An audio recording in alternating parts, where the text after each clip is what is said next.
Baik, Assalamualaikum warahmatullahi wabarakatuh. Teman-teman sekalian, hari ini saya ingin menyampaikan materi mengenai artificial intelligence dalam perikanan tangkap. Jadi, apa yang akan kita bahas pada pertemuan kali ini adalah pertama mengenai konsep dasar dan ruang lingkup artificial intelligence atau AI.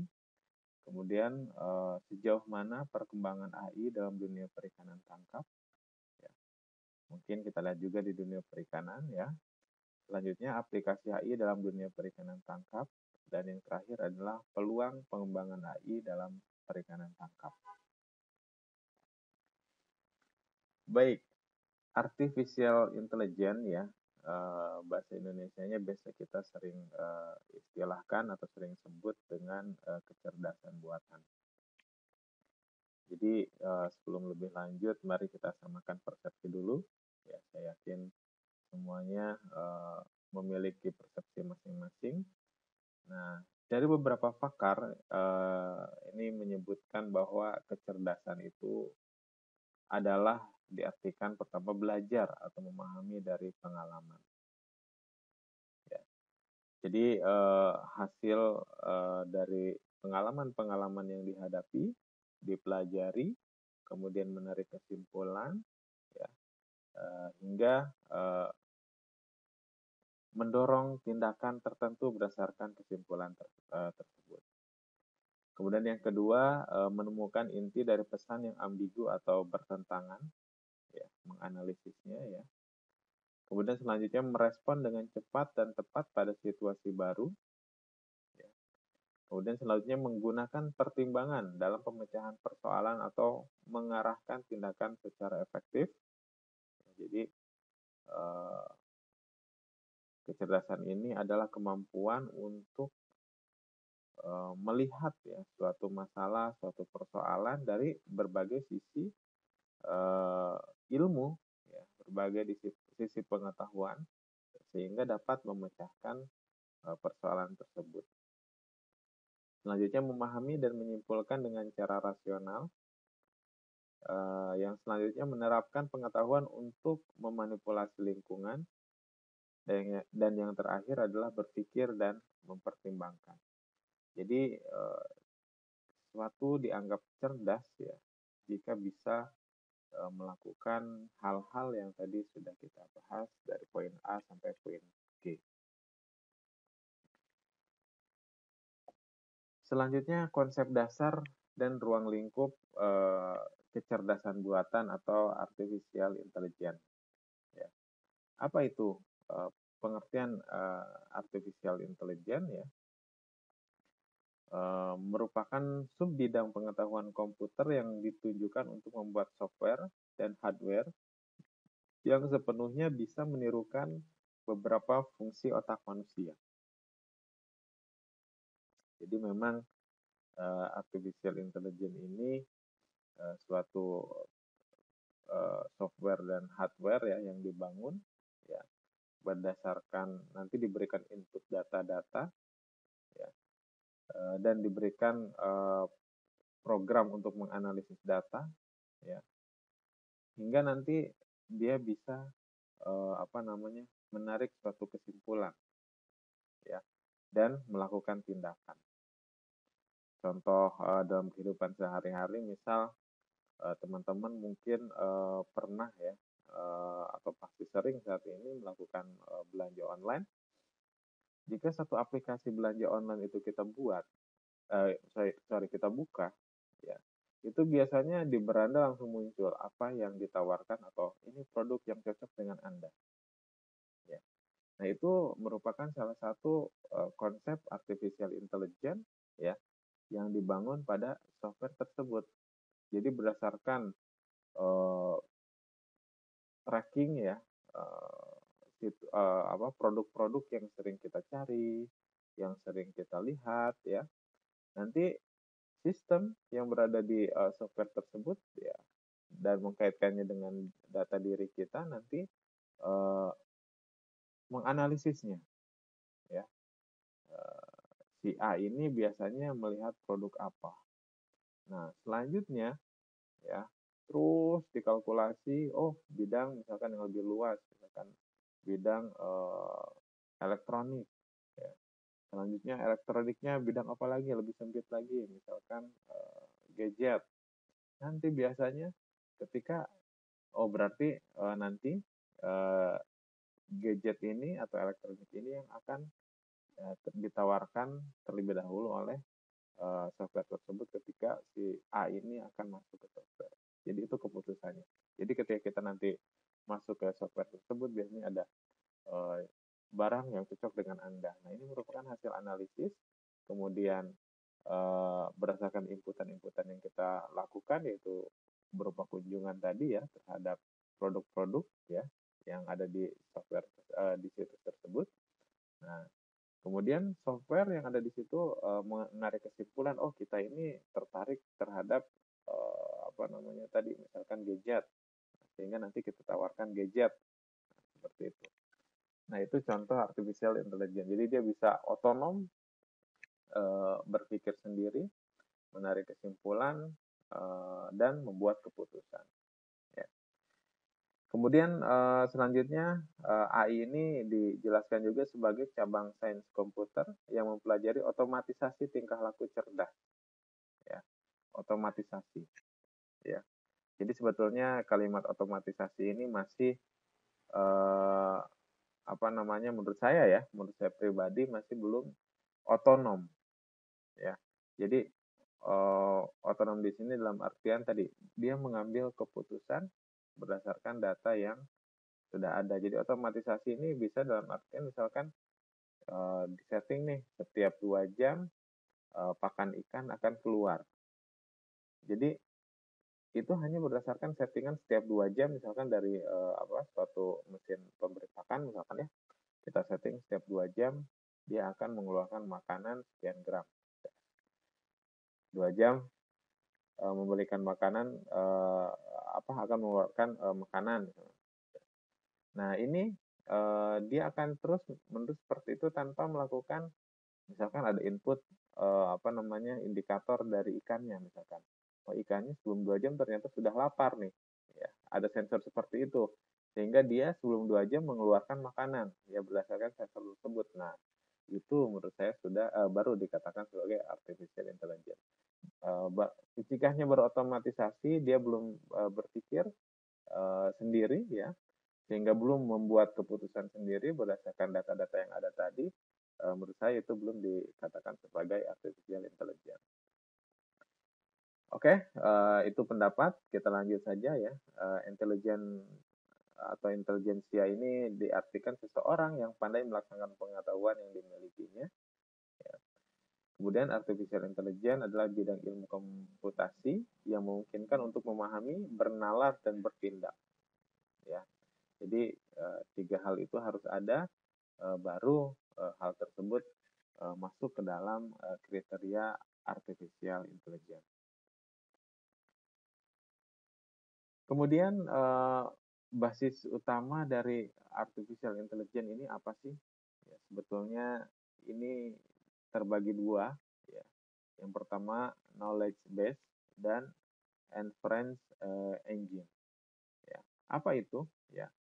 Knowledge base ini adalah basis pengetahuan, ya, berisi fakta-fakta, teori, pemikiran, kemudian hubungan antar satu dengan yang lainnya. Intinya sih data-data, ya, inputan-inputan yang terkait dengan kinerja dari mesin yang kita buat tersebut. Ya. Nah, selanjutnya di situ juga ada motor inferensia atau inference engine, ya. Merupakan kemampuan menarik kesimpulan berdasarkan pengalaman. Ya, jadi tadi setelah data-data ada, ya, selanjutnya mesin tersebut ini harus bisa menarik kesimpulan, ya, sehingga dia bisa melakukan tindakan, ya, sehingga nanti ada solusi. Nah, inilah dinamakan artificial intelligence. Baik, selanjutnya ada juga istilah sistem cerdas ya, atau intelligent system adalah sistem yang dibangun dengan menggunakan teknik-teknik artificial intelligence. Kemudian apa keuntungan dari kecerdasan buatan ini ya? Yang pertama dia bersifat permanen. Ya, jadi karena ini merupakan suatu sistem yang dibangun secara program coding-coding, program-program ya.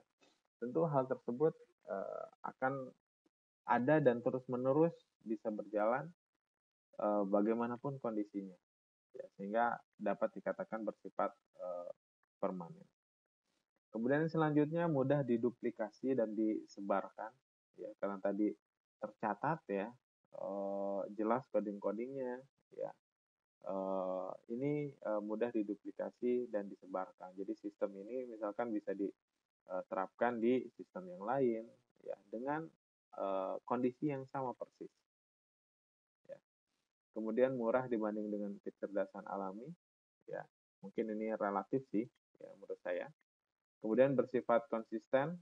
Ya, mungkin ini hampir sama dengan permanen ya, mirip konsisten karena tadi dia merupakan suatu sistem komputerisasi dengan coding-coding yang unik dan tetap ya, sehingga apapun kondisinya dia akan konsisten ya melakukan kinerja tersebut.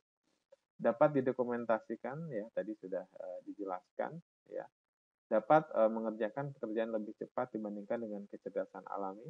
Ya, ini mungkin ya karena memang tidak ada pertimbangan-pertimbangan lain, misalkan pertimbangan emosional ya, seperti manusia ada pertimbangan emosional ya yang tentu akan mempengaruhi ya kecepatan dari kinerjanya.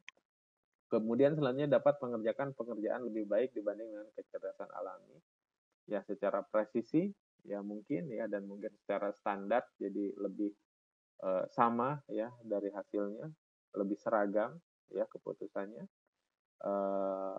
Tapi mungkin dari sisi yang lain, misalkan dari sisi estetis ya, kecerdasan alami ini tidak bisa digantikan juga ya, apalagi kalau sudah kaitannya dengan seni dan lain sebagainya.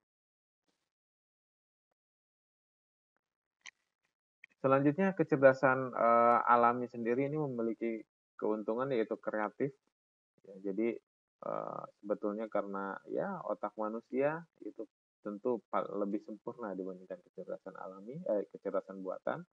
Dia bisa lebih kreatif ya, tidak terbatas inputan data saja ya, juga bisa ya tanda petik kalau misalkan dulu ada ilham lah apalah gitu, jadi bisa lebih kreatif ya. Kemudian kecerdasan alami memungkinkan orang untuk menggunakan pengalaman secara langsung, sedangkan kecerdasan buatan harus bekerja dengan input-input simbolik. Ya artinya kalau kecerdasan alami ini secara spontan ya, dia bisa belajar berdasarkan kondisi yang ada. Bisa beribu, berpuluh, beratus hingga beribu peluang ya, yang juga bisa dihasilkan berdasarkan dari kondisi yang dihadapinya. Ya, sedangkan untuk AI ini harus ada input-input dahulu, data-data dahulu tadi, baru dia belajar ya pelan-pelan. Kemudian selanjutnya pemikiran manusia dapat digunakan secara luas, sedangkan kecerdasan buatan sangat terbatas. Ya tadi ya, semua aspek kalau manusia ini bisa dijadikan pertimbangan, mulai dari sosial, ekonomi, religius ya.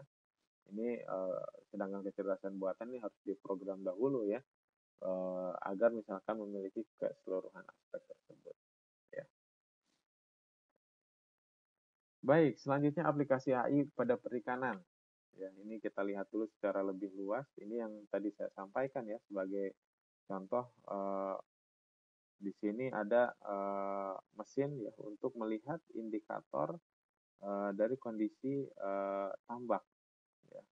Mulai dari komposisi suhu, salinitas dan seterusnya, kemudian kelimpahan makanan pakan alaminya ya dan seterusnya, sehingga nanti dikaji di sini jika misalkan pakannya kurang ya, dia akan melakukan tindakan misalkan langsung memberi pakan tanpa setting seperti timer saja begitu, tapi berdasarkan kondisi yang ada. Kemudian seperti ini juga ini sudah mulai berkembang ya. Jadi pada suatu tank ya, ini ada semacam sensor ya yang dapat langsung melihat ini beratnya sekian gram ya berdasarkan ukuran tubuh dari si ikan tersebut ya, sehingga nanti apakah ikan ini sudah layak untuk di panen dan seterusnya ini sudah mudah karena informasinya sudah ada. Ini lebih lengkap lagi ya. Intinya sih sistem ini ya dapat melihat dan menganalisa dari kondisi perairan misalkan atau tambak misalkan, sehingga dia bisa mengambil keputusan ya berdasarkan analisa tersebut. Ya. Jika tadi dalam dunia perikanan ya, selanjutnya pada perikanan tangkap aplikasi AI ini seperti apa? Ya. Nah, berdasarkan beberapa literatur yang saya baca ya, aplikasi AI dalam dunia perikanan tangkap ini salah satunya ini sudah dilakukan pada sistem identifikasi otomatis illegal fishing. Ya. Kemudian sistem ini pun mendukung untuk membangun sistem informasi DPI. Ya. Nah, sistem ini dia sistemnya berkaitan dengan satelit ya. Nah, seperti ini sih sebetulnya sistemnya. Jadi satelit, kemudian nanti ada station sebagai receiver dari datanya, sehingga nanti dia sudah bisa menilai ya kapal ini dia terlisensi atau tidak, kapal ilegal atau kapal sah. Ya. Nah ini sudah banyak hasilnya ya, beberapa alat tangkap yang kapal ya dengan penggunaan beberapa alat tangkap yang diduga sebagai kapal-kapal ilegal. Ya, ini banyak di Cina, Taiwan, di Indonesia, ya, dan seterusnya. Jadi tanpa izin lah intinya seperti itu. Baik, aplikasi AI dalam dunia perikanan tangkap yang selanjutnya adalah aplikasi Laut Nusantara. Ya, jujur sih saya belum melihat ya dari aplikasi ini. Sebetulnya ini hanya informasi saja, ya. Atau dia sudah bisa ngambil keputusan, misalkan.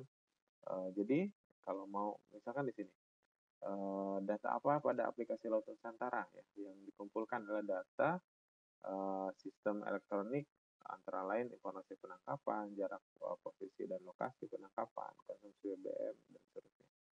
Nah, saya belum tahu apakah aplikasi ini sudah bisa menarik kesimpulan, misalkan DPI ya yang terbaik pada bulan A ya berdasarkan data yang masuk adalah di DPI mana ya. Kemudian sudah mengkalkulasi juga konsumsi BBM-nya berapa, sehingga biaya untuk melaut ke sana berapa misalkan. Apakah nanti equal ya dengan hasil tangkapan yang akan diperoleh misalkan berdasarkan harga ikan yang terupdate. Nah, kalau ada informasi seperti itu ya, menurut kesimpulan sehingga keputusannya silahkan melakukan penangkapan di titik ini ya dengan keuntungan margin keuntungan sekitar sekian persen misalkan. Nah, saya tidak tahu apakah sudah sampai sana atau hanya menampilkan informasi saja. Termasuk juga yang selanjutnya aplikasi Trackfish, ya, apakah ini sudah demikian? Namun dalam beberapa literatur ini saya baca Trackfish ini merupakan piranti penelusur jejak penangkapan ya, jadi DPI di mana saja, baik pelagis, rajungan, lobster dan lain sebagainya. Kemudian sistem ini dikembangkan untuk merekam perjalanan dan bisa dideteksi kapan setting dan haulingnya. Ya, jadi ini sudah lebih dalam lagi mengkajinya ya, sampai tahu kapan setting kapan haulingnya. Tapi sekali lagi ya, apakah ini tadi sudah bisa memberikan data seperti yang tadi saya paparkan sebelumnya atau hanya data saja ya, belum menarik kesimpulan. Kemudian ada juga ini di FPIC ya, length ya ini length weight ya, jadi pengukur panjang dan berat ya. Apakah ya jadi dengan posisi seperti itu nanti dilihat ikannya ya. Ini sistemnya sudah bisa mendeteksi panjangnya berapa, beratnya berapa.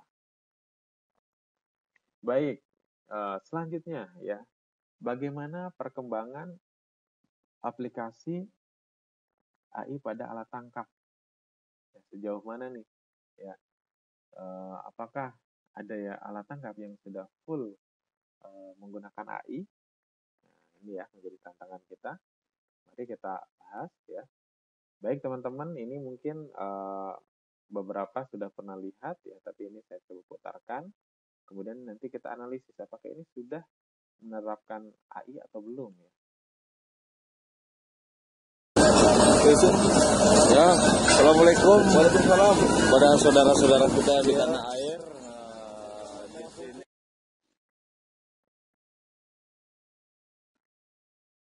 Baik, ini merupakan alat tangkap pancing cumi. Ya. Alat tangkap pancing cumi. Ya.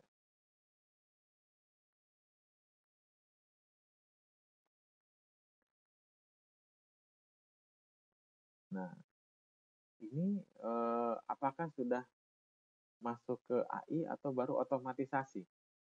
Ya. Nah, berdasarkan analisis yang saya lakukan ya, jadi alat tangkap ini baru sebatas otomatisasi. Ya, jadi sistem ya ini baru disetting saja. Misalkan dia akan nah, setiap sekian detik dia akan turunkan berapa putaran misalkan. Kan gini, biasanya dicek dahulu kedalaman dari posisi dari si cumi ini ada di kedalaman berapa. Nanti disetting si kapal ini, si pancing cumi ini nanti akan diturunkan sesuai kedalaman tadi. Ya. Misalkan 10 putaran. Ya. Nah, ini mesinnya disetting 10 putaran saja untuk menurunkan, nanti setelah 5 detik diturunkan, dia akan menggulung. Ya, 10 putaran lagi. Terus setelah 10 putaran menggulung, nanti tunggu lagi sekian detik, dia akan turun lagi. Ya, jadi baru diotomatisasi di setting seperti itu. Ya, dia belum berpikir sendiri, berpikir dalam artian seperti ini. Kalau misalkan di kailnya itu belum ada cumi, ya, belum ada cumi, dia tidak naik, ya.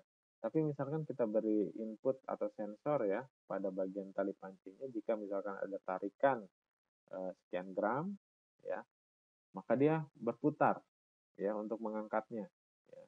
Jika tidak ada berarti diam. Nah itu baru dapat dikatakan sebagai sudah menerapkan AI dalam alat tangkap ini. Nah, baik ya. Yang tadi nanti kita bahas lagi di bawah sebetulnya ada lagi. Nah, apa sih tahapan penyusunan artificial intelligence ini pada alat tangkap? Ya, sebetulnya ini seperti perkembangan ya penggunaan alat tangkap. Nah, pertama dia manual operating. Jadi hampir seluruh alat tangkap awal mulanya dioperasikan secara manual. Ya. Kemudian yang kedua masuk ke mechanical operating. Ya, jadi ada sistem-sistem mekanik yang dibangun pada alat tangkap tersebut ya sehingga nanti lebih memudahkan ya dibandingkan dengan manual saja gitu. Kemudian ada automatic operating seperti tadi itu otomatisasi dan yang terakhir setelah diotomatisasi ini sudah memungkinkan ke tingkat penerapan artificial intelligence. Nah, bagaimana peluang penggunaan AI pada pancing cumi ya? Tadi sebetulnya yang kita sudah tonton ya videonya, ini sudah sampai tahap otomatisasi di sini. Ya, jadi ya jika mundur sedikit ke belakang, ini pancing tangan ini masih yang manual, ya naik turun saja. Kemudian ini yang mekanik, ya jadi kalau manual ini kan satu lebih sedikit, kemudian dari sisi pengoperasiannya juga lebih lama ya dan lebih berat misalkan karena tenaganya hanya naik turun begitu saja. Nah, setelah dimekanisasi ya menggunakan rangkaian-rangkaian seperti ini ada penggulung talinya ini seperti katrol ya digulung. Nah, ini lebih memudahkan ya. Selain tadi kalau manual ini pelepasan hasil tangkapan juga manual, kalau ini nanti sudah turun sendiri, tinggal hasil tangkapannya sudah lepas sendiri dari kailnya, nanti setelah itu kita putar kembali untuk turun. Nah, ini masih juga kan tergantung ya manusia ya. Nah, kalau manusia kan tadi, dia ketika misalkan diputar, oh belum ada nih, dan diangkat dulu, kalau sudah ada baru diangkat. Nah, mesin itu harus bisa berpikir seperti itu, baru itu dapat dikatakan dia menerapkan AI. Nah, selanjutnya yang kita tonton tadi ini baru sampai tahap pancing otomatis, ya, otomatisasi. Ya, jadi di setting persekian gulungan dia turun, tunggu jeda misalkan 5 detik, baru dia gulung naik lagi. Kemudian setelah gulung naik, tunggu sekian detik, diputar lagi, berputar lagi untuk turun misalkan. Terus menerus begitu saja, tanpa menghiraukan dia mendapat ikan atau tidak pancingnya ya, kailnya tersangkut ikan atau tidak, ya mau ada ikannya mau tidak dia pasti akan berputar ya berdasarkan input perintah tadi. Jadi belum berpikir sendiri. Nah ini mungkin bisa ya solusinya tadi misalkan bisa kita tambahkan sensor berat misalkan pada tali pancingnya. Jika posisi baru satu nih, kan biasanya seperti ini contohnya pancing cumi ini terdiri dari tiga ya. Nah kalau satu tersangkut cumi ini beratnya berapa gram misalkan.